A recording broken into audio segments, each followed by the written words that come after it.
पुनरुत्थान का सामर्थ, as Paul had this desire, और जब पौलुस के भीतर ये इच्छा थी, this resurrection power began to flow through him. उसका वो पुनरुत्थान का सामर्थ उसके जीवन से होकर बहने And let लगा। me tell you, और मुझे बताने I have दीजिए, not come here to give you just information here, no. और मैं यहाँ सिर्फ आपको सूचना देने नहीं आया हूँ। These things which Apostle Paul experienced, ये जो बातें प्रेरित पौलुस अनुभव कर रहा है, you are going to experience tonight in the name of Jesus. आप यीशु के नाम से वही सामर्थ को अनुभव करने जा रहे हैं। Hallelujah! Hallelujah! Hallelujah! Thank you, Jesus. धन्यवाद यीशु। Let's see the way, the manner in which the resurrection power of Jesus began to flow through Apostle Paul. आइए हम देखेंगे प्रेरित पौलुस के जीवन से कैसे ये पुनरुत्थान का सामर्थ बहने लगा। Apostle Paul went to preach in a place called as Lystra.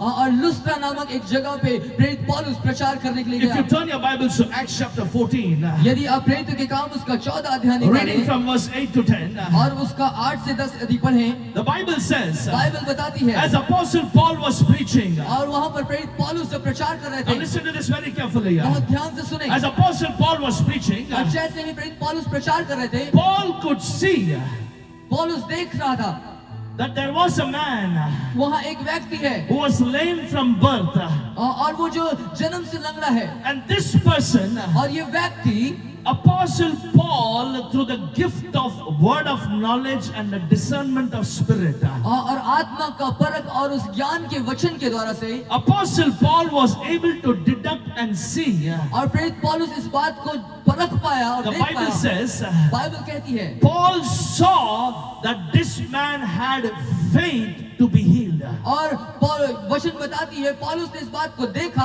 कि उस व्यक्ति में ये विश्वास है कि वो चंगा हो। Shall we read this verse? हम इस वचन को पढ़ेंगे। Acts 14, reading from verse 8 onwards. प्रेरितों के काम 14 अध्याय उसका 8 वचन से आगे। And there sat a man in Lystra, impotent in his feet, being crippled from his mother's womb, who had never walked.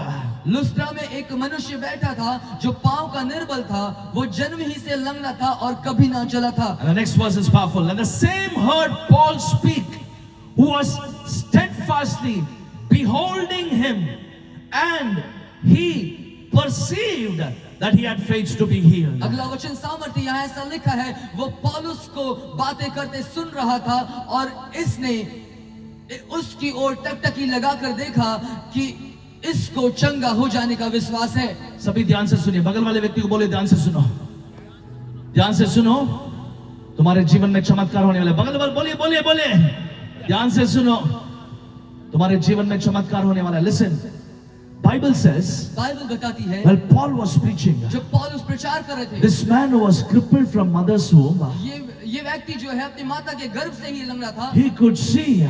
वो उसे देख पा रहा है। Paul was able to see in the spirit आत्मा में पौलुस देख पा रहा है that this man कि ये व्यक्ति had faith उसके अंदर विश्वास है to receive his healing and miracle. कि वो अपनी चंगाई और चमत्कार को प्राप्त करे। Pay close attention to this. ध्यान से इस बात पर ध्यान। How many of you want to experience the power of resurrection? आप में से कितने लोग उस पुनरुत्थान के सामर्थ का अनुभव करना चाहते कितने हैं? लोग प्रभु यीशु मसीह का पुनरुत्थित सामर्थ का अनुभव करना चाहते हैं आज की रात? Listen to this. इसे सुने। अगर आपके दिल में, मन में विश्वास है कि प्रभु यीशु मसीह जीवित परमेश्वर है, आपको चमत्कार होगा। The Bible says, बाइबल बताती है, Paul saw पौलुस ने देखा that this man, कि ये व्यक्ति an important man from his birth, और ये व्यक्ति जो जन्म से ही लंगड़े व्यक्ति, जन्म से लंगड़े व्यक्ति को दिल में विश्वास था कि उसको चमत्कार प्राप्त कर सकता है। Tonight I want to ask you this question. आज की रात में आपसे सवाल पूछना चाहता हूँ, Do you have faith? क्या आपके पास वो विश्वास है? Tonight, do you have faith that you will receive your miracle from Jesus? क्या आपको विश्वास है कि आज की रात आप परमेश्वर से चमत्कार को पाएंगे? Listen to this, child of God. इस बात को सुने परमेश्वर के संतान, God honors the faith of His people. और अपने लोगों के विश्वास का परमेश्वर आदर करता है। If you read the Gospels, यदि आप सुसमाचार को पढ़ें, many times कई दफा Jesus appreciated the faith of His people. और लोगों के विश्वास को यीशु मसीह ने प्रोत्साहित किया। And let me tell you the opposite also. और इसके विपरीत मैं इस बात को कहूँ, Doubt and unbelief will grieve the heart of God, cause His heart to be angry against you. और संदेह और अविश्वास उसके मन को